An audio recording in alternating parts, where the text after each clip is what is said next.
สบายดีทุกคนวันนี้กัสมาแนะนำสาวลาวหมู่เฮาให้รู้จักกันอีกเนาะทุกคนเนาะก็คือวันนี้ฝันมาส่วนเบญจกิตินั่นเองมาบ่ได้มาคนเดียวได้มากัน3คนเนาะทุกคนอ่ะมาเบิ่งคนแรกกันเลยว่ามันไผ สบายดีทุกคนน้องเองชื่อว่าแตงอ่อนเด้อ มาจากไสเนาะ มาจากแข่งสไนเขตเมืองอัศพรเป็นสาวผู้ไทย นี่มีดอกจำปาทัดหูอีก สาวลาวแตงอ่อนสาวลาวทุกคน ติดตามได้เลยเด้อทางทุกช่องทางเลยคุณเจ้า ใช่เพราะว่าจะเป็น Facebook YouTube แล้วก็เพจ อื จะมาติดตามได้ โอเคแล้วก็อีกคนนึงเนาะ สวัสดีสื่อเจนนี่สาวลาวเด้อมาจากแฟนซอนนะคีสามารถติดตามได้ผ่านเพจเจนนี่สตอรี่แล้วก็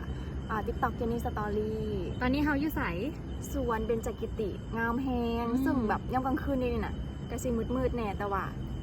งามหลายคือแบบฟิลแบบต่างประเทศเลย แม่นต่างประเทศเนาะเฮาก็อยู่ต่างประเทศเด้ อันนี้ปากีสถาน ปากีสถานว่าซะ เบิ่งหน้าปากีสถานดูค่ะ อัน ไป นี้ ละ ลาวแท้ ไปละบ๊ายบาย